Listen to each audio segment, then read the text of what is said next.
Greetings, sir and sirettes, and welcome back to Terratech with me, Lathrix, and of course, welcome to the third attempt at making this video after the last two attempts were absolutely boring. So essentially, today, what we're going to be doing is we are going to be building my first ever multi-tech. That is a tech which is actually made up of two separate techs, a base and a defense turret, because we are going to need these structures to defend the bottom of the sky base. And the reason is, in the scrapped footage, I've ended up finding out something a little bit weird about the sky anchors after doing a lot of testing in the creative mode. So I'm going to sum that up really quickly, and then we're going to get building.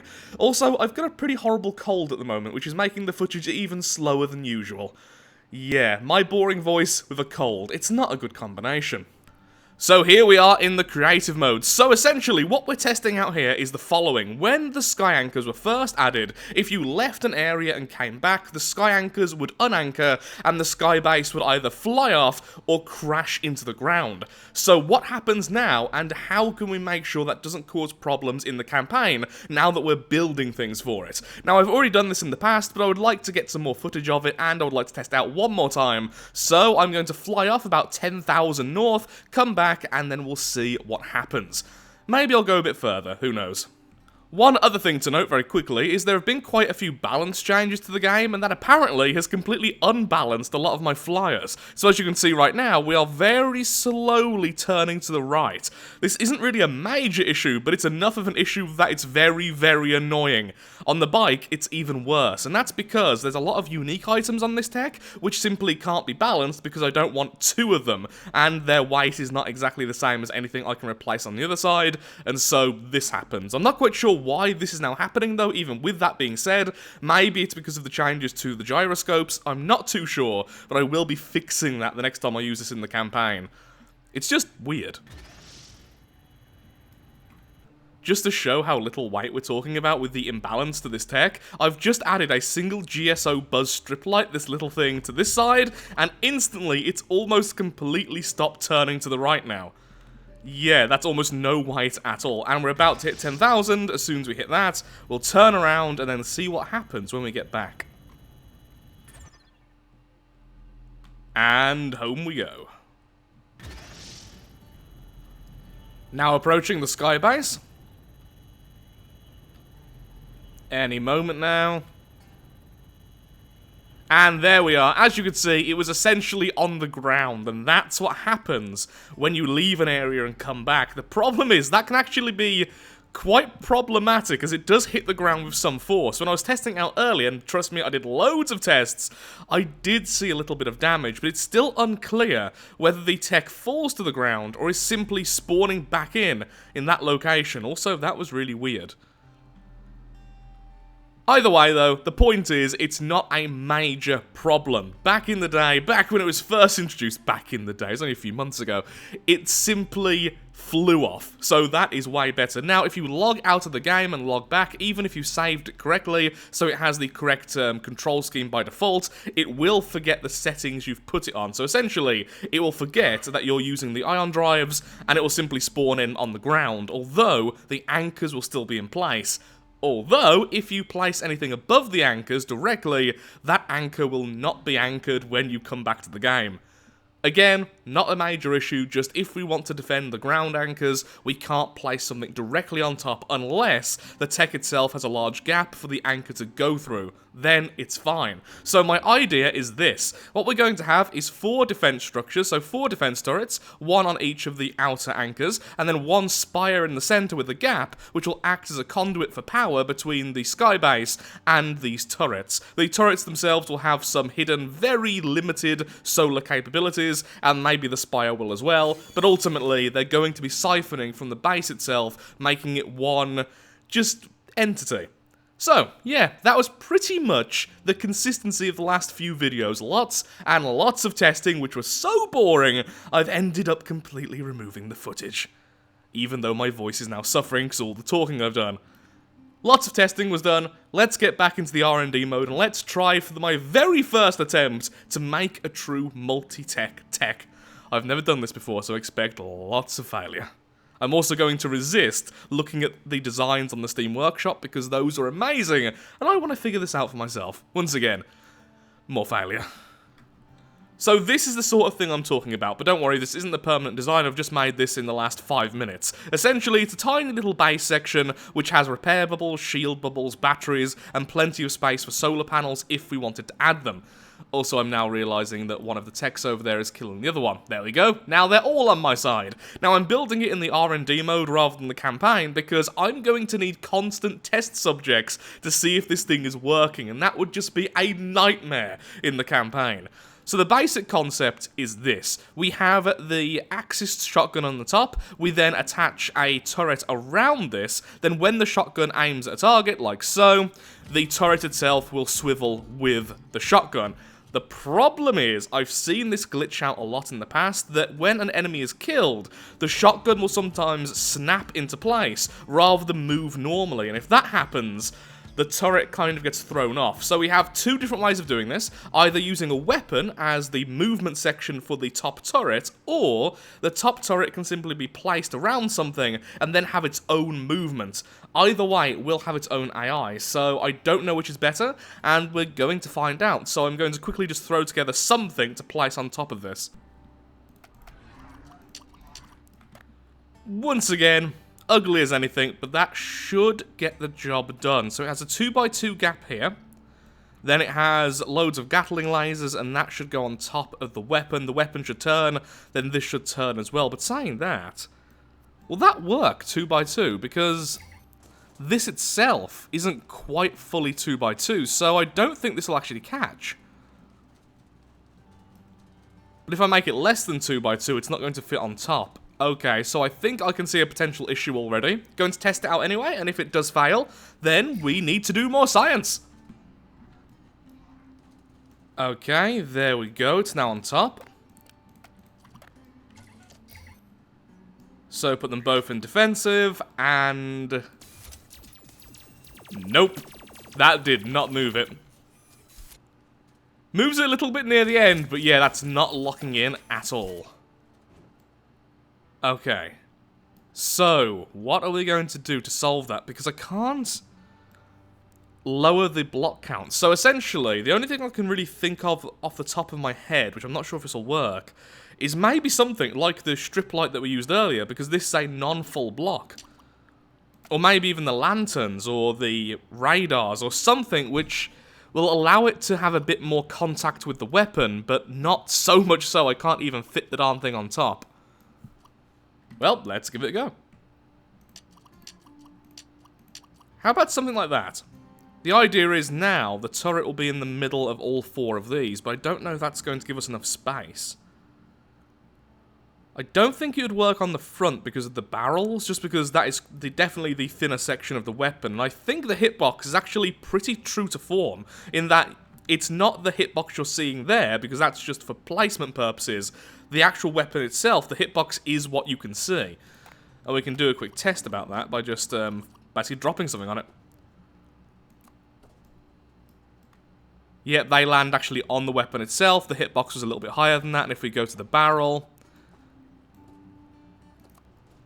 yeah, seems like the hitbox is pretty true to the visuals, though maybe a little bit larger on the barrel than it looks. So, no, that is not going to work. But still, I think the idea is sound. I really do.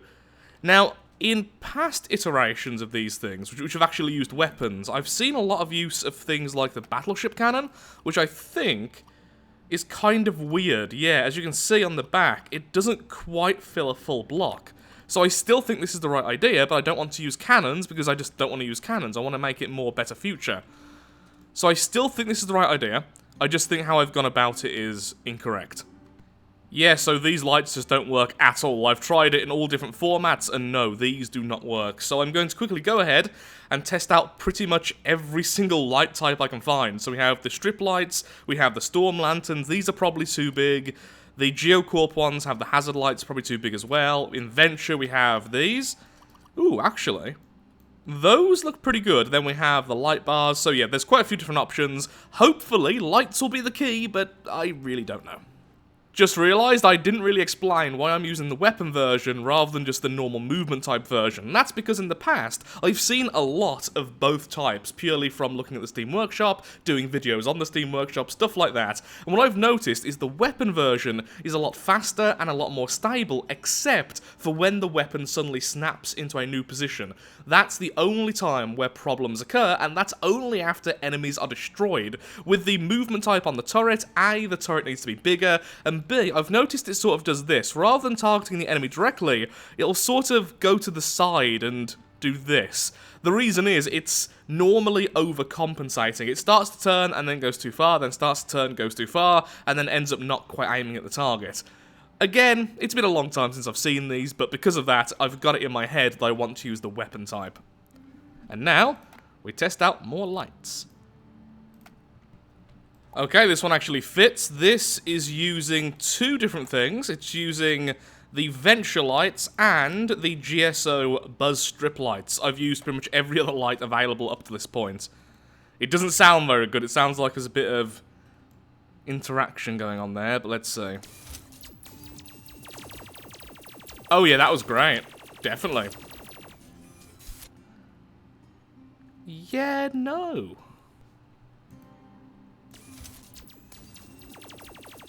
Better.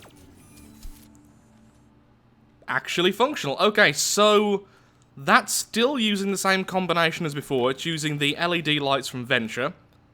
There we are. And then the GSO one, but I've actually increased the size to a 2x3 rather than 2x2. Interesting.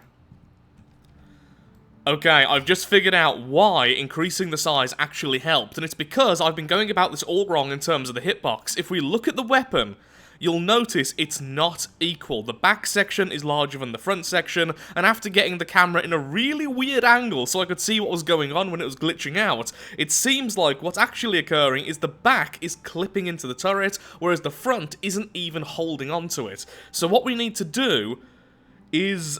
You know what? I actually didn't think that far ahead. What do we need to do then? How are we going to solve this?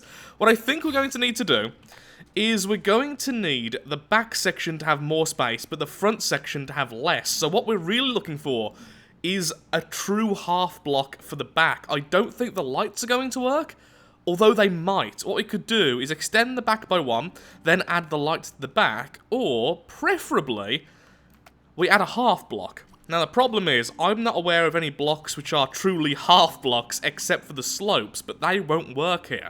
So what I'm going to need to do is just quickly throw down every single block type I can think of, and hopefully we'll find one which is not quite the full size, but I can't think off the top of my head what that's going to be.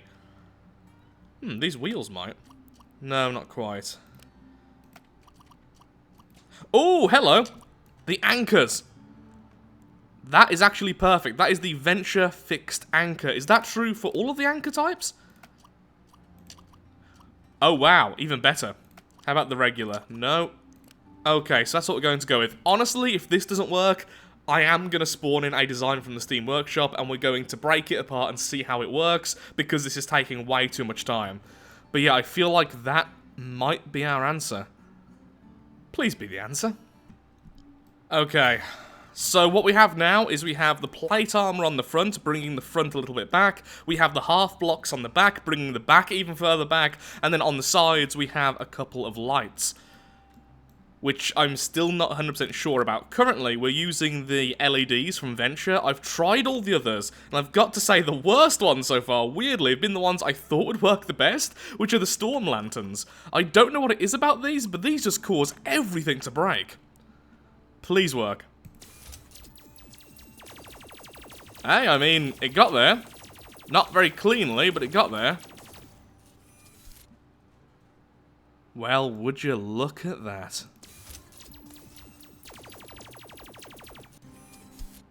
Now, some of that friction could just be how we've built this, because it is a bit weird on this little stand. So, I'm going to test that another 10 times, and if it doesn't break, I will count that as a success. And that makes number 10, actually allowing it to fire this time. 11, because why not? Yep, that's perfect. There we go, so that was the issue all along. All it took was me actually paying attention and watching what the problem was. Now, it doesn't quite go back exactly perfectly forwards, but that's because there is a little bit of leeway with the weapon inside. I can always test out more items. I'm sure we could get it to fit even better than that, but for now, I don't care. It works. It doesn't matter if it looks a little bit glitchy, because that's still a turret which is following the target. Now, one last thing I want to do then is I'm going to go ahead and swap over to a mobile tech and allow this thing to try and follow me. So I'm going to turn this into an aggressor.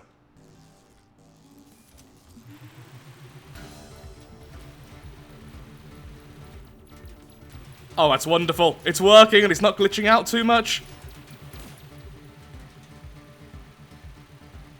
Okay, goes back to normal. Oh look, I'm an enemy. Try and shoot me. Yes! Destroy me! Perfect! That's wonderful! Sorted! That is how we're going to build our turret then. Have to be really quick when I turn it back to our side, because as we saw when I first converted it, the shotgun actually shot the turret.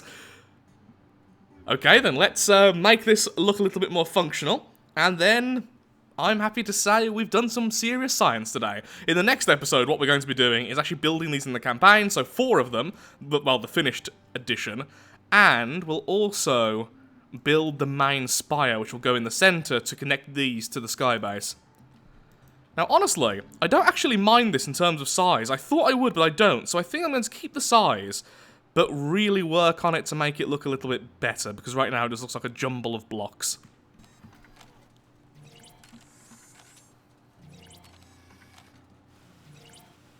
Well, that's very well protected, and then the repair bubbles. Lots of overlap. Remember, repair bubbles do stack. If you have multiple repair bubbles on the same area, that will increase the speed, and that's my excuse for having so many. So that's everything nice and covered with healing and shielding. The problem is, that's not going to cover the actual weapon. Or at least I don't think it will. Maybe it will. Let's have a look. It'll just about cover it. Of course, this looks really weird, so what I'm going to do is bring the whole thing back a little bit so it looks a bit more balanced. But yeah, I actually quite like that, even if it does look like a really weird face.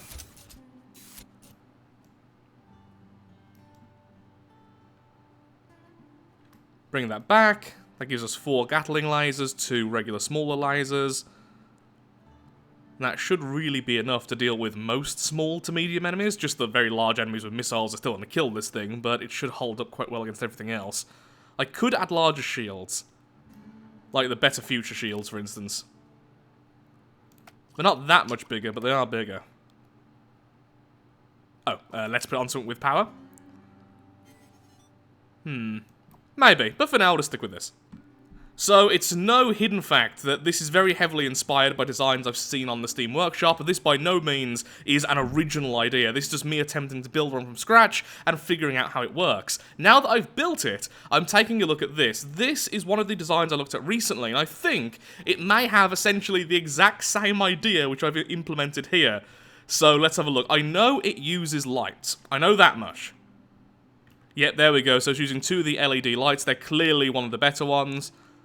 But then it has no front section, though, like we've done. How can it get away with it? No, it does have a front section, and it isn't getting away with a 2x2, because this is a half block. Really? The cannon? Yeah, it's not taking up the entire space of one area.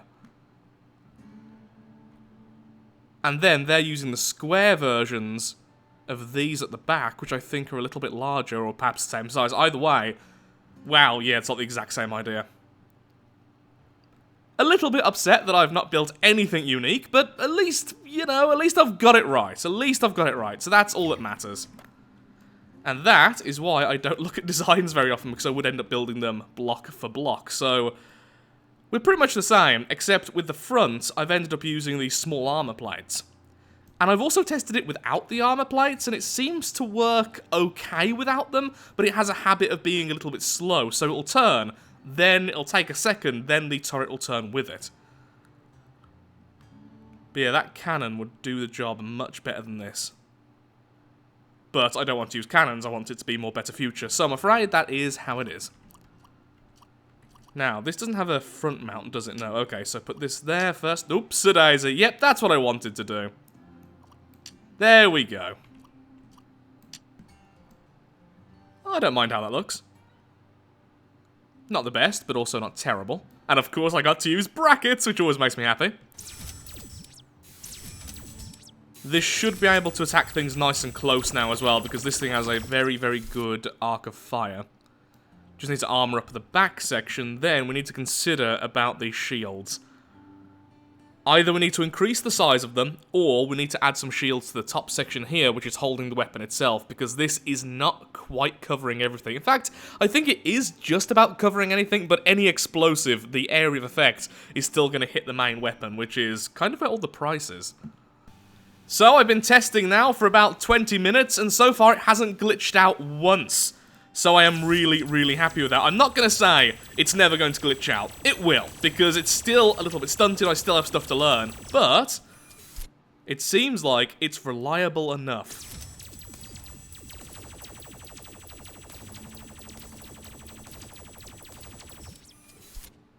Okay, once again. So that's sort of the leeway it has. It doesn't go back to going directly forwards. But that's fine, that doesn't really make any difference functionally. Neither does all that shaking, honestly. Doesn't look very nice, but if it works, it works.